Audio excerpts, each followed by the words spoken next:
From the current season of American Horror Story to this year's record-breaking film adaptation of Stephen King's It, evil clowns are everywhere these days, whether you like it or not. And let's face it, you probably don't. But have you ever wondered why that is? The proliferation of scary clowns on our screens isn't necessarily a new phenomenon. Who could forget that scene in 1982's Poltergeist?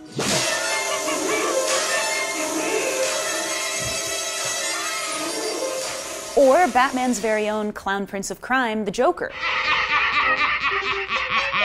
Long before Swedish actor Bill Skarsgård was lurking in sewers as evil incarnate, Tim Curry's wisecracking Pennywise the Dancing Clown in the 1990 It miniseries was responsible for giving an entire generation of kids, and adults, nightmares. Take your pick, Billy boy. But what's so scary about clowns in the first place? Writer Ben Radford, the author of Bad Clowns, attributes this uneasiness to three major things: the fact that they're often masked, their exaggerated facial features and behavior, and seeing them out of context, like, say, in the middle of the street. You love clowns in a certain context. Like, as long as clowns, like, they're in a backyard party, they're in a circus, that's cool. But what's scary, what's creepy to people, is when the clowns are seen outside of that context. So you see a clown, for example, in a park at night with what may or may not be a machete or a balloon or whatever else, right? So that's the creepy part. However, despite the fear or anxiety you might feel upon encountering a clown in the wild, it's incredibly rare to develop a full-blown phobia of clowns, otherwise known as coulrophobia. In fact, the phenomenon is so underrepresented, it's not even listed as an official phobia by the World Health Organization. According to Radford, fear of clowns is more of a pop culture diagnosis and less of a clinical one. Of course, that doesn't make watching a clown savagely attack people any less terrifying for audiences. It also doesn't help boost their image in our collective consciousness. There was this clown. Upon the release of Andy Muschietti's It last month, Skarsgård told the New York Times, quote, "These are grown men who put on makeup and try to entertain children.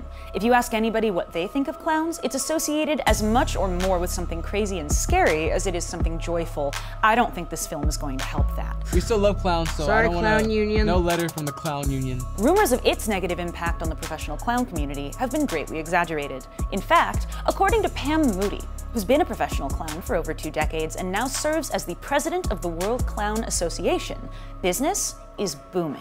It's not really affecting professional clowns right now. We look at it that it's no real different than Jason on Friday the 13th. Not everybody is scared of ball hockey players because there was one insane one. We really don't see this as a real issue for us. It's a character being portrayed. However, Moody did express her concern over the repeated reports of creepy clown sightings around the United States in recent years.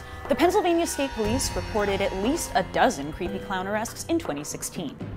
The criminal activity led the WCA to issue a public stance on scary clowns, stating that individuals who don clown masks to terrorize their communities are, quote, taking something innocent and wholesome and perverting it to create fear in their audience.